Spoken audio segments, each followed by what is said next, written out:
I'm Glenn. I'm the old fart. Now, recently I came across a few YouTube videos. Uh, Sorry about a reflection in the glasses. Not much I can do about that. I've seen a few YouTube videos. People that have died doing a bit of an interview about what happened to them when they died. There were reports of enhanced audio. They could hear ticking of clocks loud and things. Reports of out-of-body things floating on the ceilings, looking down, tunnels, lights at the end of tunnels, voices telling them to go back. And my experience was very different. And I thought, why not do a video of my experience of dying, just to give a different slant on things. A very quick bit of history, going back many years, a very long time. I've suffered from hiatus hernia and chronic acid reflux, indigestion, very unpleasant, sort of burning sensations in the throat, what have you. Now, I'm on medication for that, but it doesn't always work perfectly. Sometimes I have to top it up with over-the-counter antacid tablets, just so you understand where I'm going. Let's go back to, now I'm going back a few years, so I'm trying to I won't be exactly right on times and things, but I'm not going to be far out. So we're going to go back to April the 4th, 2009. What's that? 10, 11, 12 years ago nearly now. Time is approximately 9 p.m. Sitting there watching TV, thinking I'm getting bored, so maybe I'll go to bed soon, have an early night, read a book or something in bed. But around that time, I start getting the old like indigestion, acid reflux, and I'm thinking, oh please, not now. I'm thinking of going to bed soon. I don't want this going to bed. So I had a couple of over-the-counter antacid tablets, and it sort of eased off a bit. So I think it was around 10 p.m. when I decided, okay, I'm going to bed. Did a bit of reading, not very long, a few minutes. Got my head down, shut the light off, and it started again. Horrible indigestion pains. I went into a period of tossing and turning, can't get comfortable, and it wouldn't go away. I had a couple more antacids, didn't help.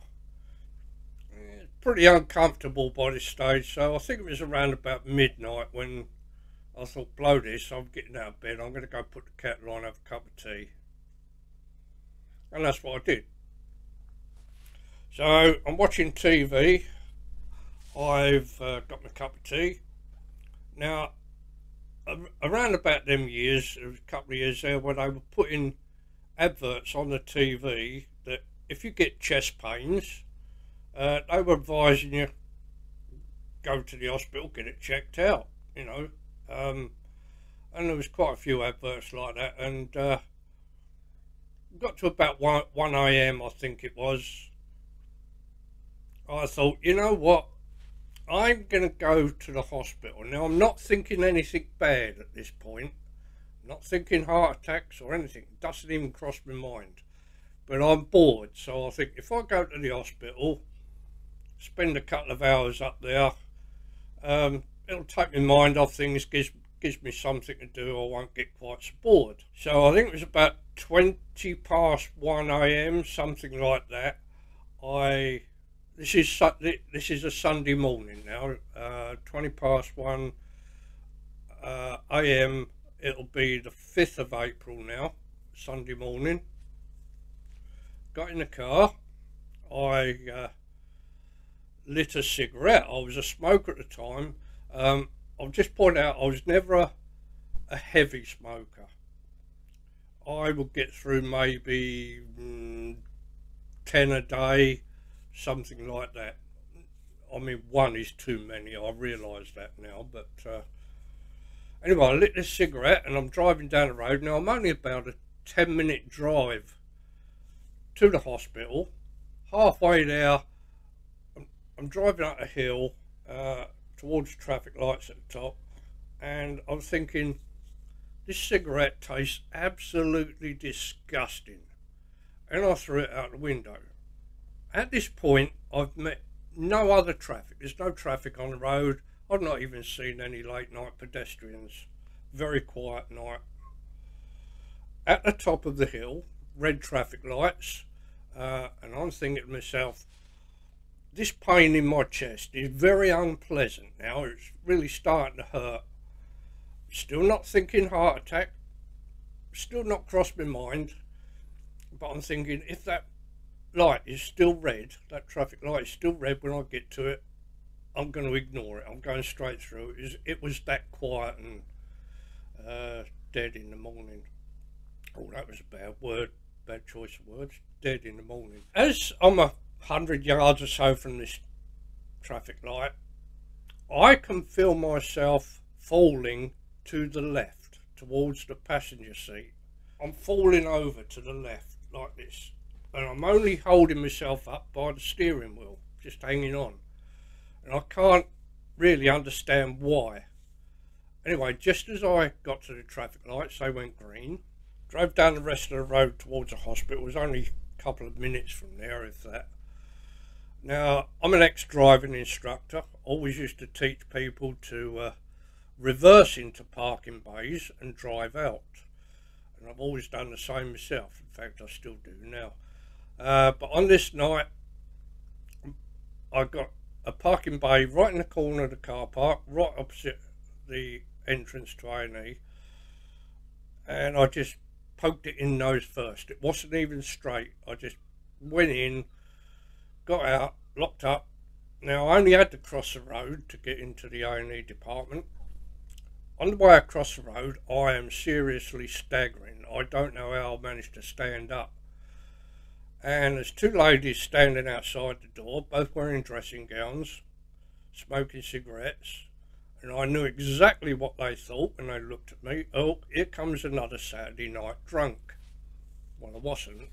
Matter of fact, I hardly ever drink anything. Anyway, I staggered into the A&E department. In the queue, well, if you can call it a queue, there was one lady in front of me. She was at the desk. But there was no receptionist. I don't know why. Now, the desk was quite a long one, and it's quite a wide one.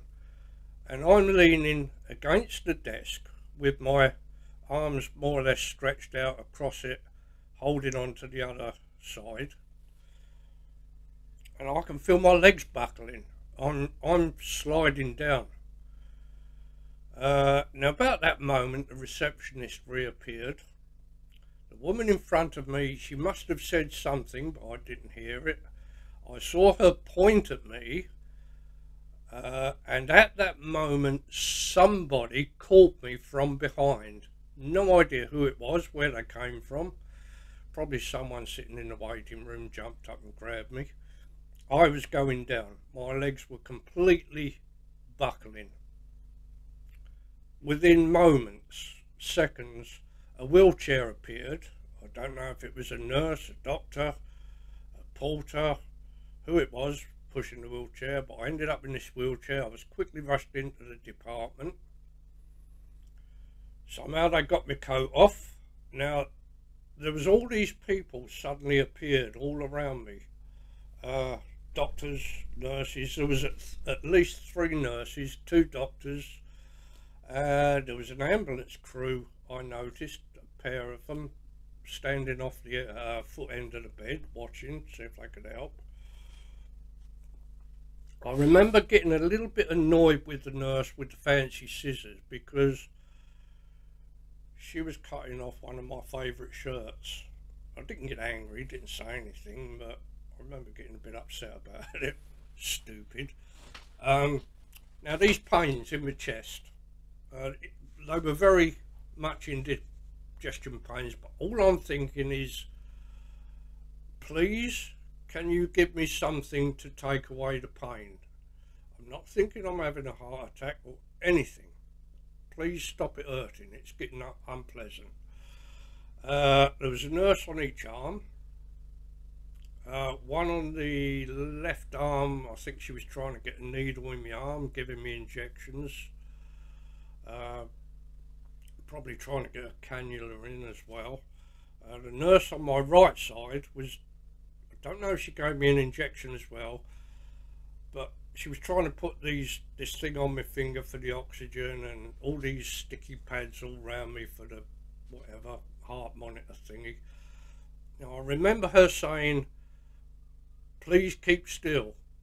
I think she said something about trying to get a base reading or something, and I was shaking. I was starting to shake quite a lot. The harder I tried to stop shaking, the worse I was actually getting. It was trying to stop was actually making me worse. Now this pain, it was coming in waves. Poof, bad pain, subside, bad pain, subside. Now at one point, I don't know if this is a false memory of some description. Maybe I dreamed it, but I think that's highly unlikely. But what happened was, I suddenly sat bolt upright in bed. This is what I remember. I sat bolt upright and I shouted, "Here it comes again, it's going to get me this time." Now obviously I was referring to the pain. Here it comes again, it's going to get me this time. That's exactly what I remember. The next thing I remember, waking up.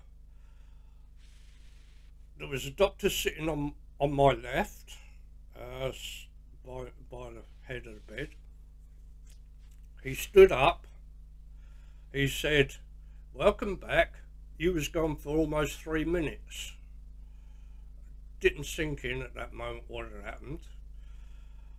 The next thing I noticed was a porter a little way from the end of the bed, and he was standing there with his mop and bucket.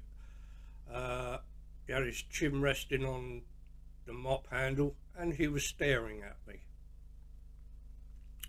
Next thing I noticed, now you must remember this one, was a clock. It was up on, like, there was a beam across the ceiling, and there was a white circular clock. It was analog, and it said 1:40 AM, or well, it said 1:40, I knew it was AM of course. Remember that clock, 1:40 it said. Next thing I remember was a young couple on a bed opposite, off to one side a little bit. One was sitting on the end of the bed, the girl was sitting in the chair next to him. They were staring at me. There was an older couple off to the right, opposite a little bit. They were staring at me. The surgeon walked around to my right arm. He fiddled about. He was writing stuff, taking my pulse, etc. Like he reiterated that I was gone for just about 3 minutes. I still didn't know what he was talking about, but all the pain had gone. All the chest pains had gone. Although my ribs hurt like hell. Obviously they've been doing, you know, the compression things on my chest, because my ribs ached for about 2 weeks afterwards. There was nothing to suggest audio, enhanced audio. I did not float out my body and up onto the ceiling. I saw no tunnels, no white lights, nobody talked. It was almost as if there was a strip, maybe a strip of film. At one end was when I sat bolt upright in bed. Here it comes, it's going to get me. At the other end, which would have been 3 minutes later, was when I woke up. There was nothing in between. It was like that had been cut down the middle, and those two ends were joined together. I went bang and bang. It was just nothing.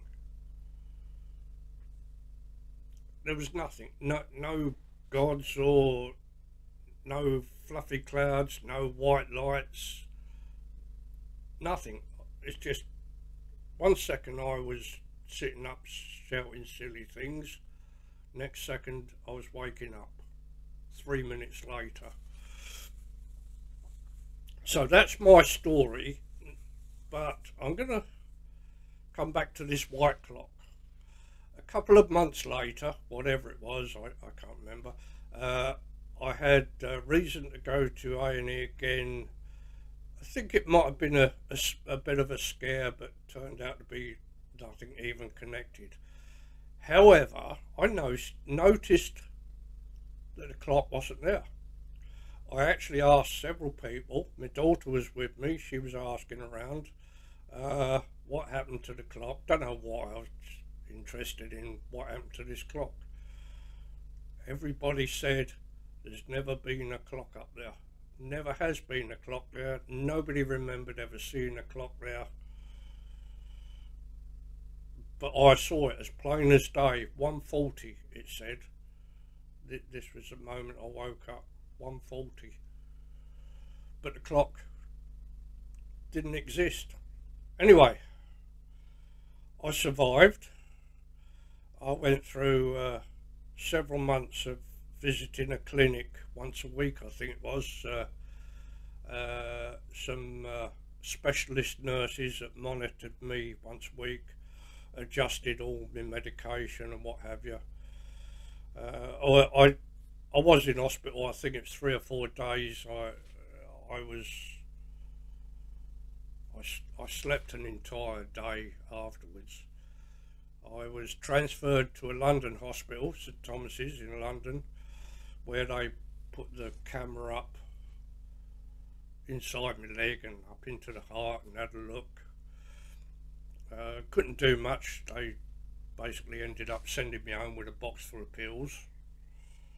They did tell me that they estimated 18% of my heart was damaged, no longer working.